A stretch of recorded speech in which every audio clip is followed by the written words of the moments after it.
Going to Roger. What is your vision for the future of Duluth over the next decade? It's one of those where it'd be nice to be the second or third person in line so you can put some thoughts together. But I actually think one of the challenges or one of the responsibilities for whoever wins this election and goes down to St. Paul to represent us is to be our cheerleader for our community. We have an issue where it seems like, and we've got some friends here from Visit Duluth who can probably talk about this as well, but it seems like the only thing the Twin Cities ever wants to talk about happening in Duluth are negative things. And there are a lot of great things going on. And like it or not, the Twin Cities is and will be in the foreseeable future the economic engine of the state. With nearly 5 million, or I'm sorry, with nearly 3 million of the state's 5 million people, it's where things are happening. So we need somebody, if we're going to have a Duluthian down there talking about Duluth, we need to make sure that they're a cheerleader for us, that they're talking about all the great things. Sometimes, frankly, I think we're our own worst enemy. We get down on ourselves, we get down on some of the challenges we have to face. I had about a half hour before I got done working and before I came down here, and I live right underneath Enger Tower, and I went for just a short run along Skyline Boulevard. You know, and I was struck first by the 3 cars pulled over, just taking in Rice's Point. And I was struck by the view of Lincoln Park, spread out below as I turned the corner. And then as I went up to Enger Tower, was just struck by what a neat asset that has had. We live in a community that is not replicated anywhere else. We live on the shores of the greatest Great Lake. And I don't know, I wake up every morning, and because I live in observation right next door here and get to see the lake out my window, I'm thankful. It energizes me. I mean, I start and I end my day by looking at the lake. And I think we as elected officials, we as business leaders, we as people who care about our community and about our neighborhoods need to be cheerleaders. Cheerleaders not only in St. Paul, but cheerleaders here in Duluth. So what future do I see? I see a very bright one.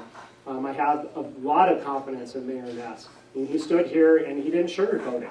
He's not trying to push the problems forward one more year. He's not trying to band-aid things. And frankly, that's going to be the challenge for whoever goes to the legislature as well. For 6 years in a row, the legislature has been putting things 1 year forward. They've been mandating things just enough to get through. One of the big things that happened last year is they spent down the reserve. It's a very, very narrow reserve for the state right now, just as it's a very shallow reserve for the city. So there are very real consequences or very real decisions that need to be made. But just as Mayor Ness stood here and said, if we make those hard decisions now, there's a light at the end of the tunnel, and it's soon. It's in 2010. Things start looking much, much better economically for the city. And frankly, the same thing is true for the state. And all we need to do is continue to be optimistic about our community, be proud to be Duluthians, be optimistic about our state, be proud to be Minnesotans, and work for the city and the community we want to have in the future. All right. Thank you, Roger. All right, same question to you, Alan. What is your vision for Duluth?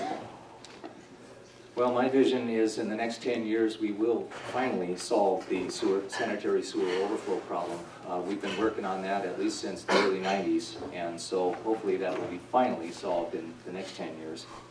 I see Duluth, of course, that has a tremendous amount of potential. What a beautiful place to live. It's the reason many of us choose to live here. And, you know, I agree, Roger. You know, we've got to be a cheerleader for our community, and I can certainly do that because I passionately love Duluth. That's why I work so hard and volunteer so many hours with doing committee work and so on. I love this place. And, you know, but to make that happen, we're going to have to choose wisely. We're going to have to vote wisely. We're going to have to, and those we elect hopefully will spend our money wisely. Because I do fear what would happen if, you know, we continue to let the deficits continue to grow and so on because of the spending choices that we have made. So, you know, all is not rosy, but the potential is all there, and it's great. So I have great hopes and look forward to the next 10 years. Thank you, Alan. As do I. As do I think most of us. Jay, same question. Duluth is a gold mine. We have an awesome area here. I've been in a lot of places around the country and other parts of the world, and you know, seen a lot. And I always love coming back to Duluth. I was actually born up in Two Harbors, but I've spent most of my career working in Duluth and living in here and doing lots of different things. And I really believe that, you know, we need to expand on our education and tap into making that more of a regional hub than it already is. on many different levels. There's international markets. We have the opportunity now with the internet and just the whole world economy. As most of you businesses know, that we're in a world economy, we're not in just Duluth, and we really need to work to tap into those markets and develop those.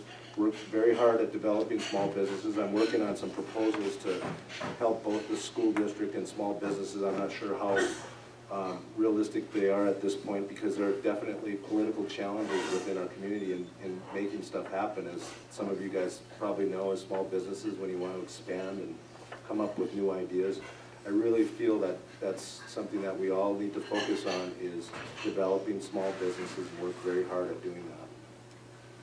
All right, well, I think we have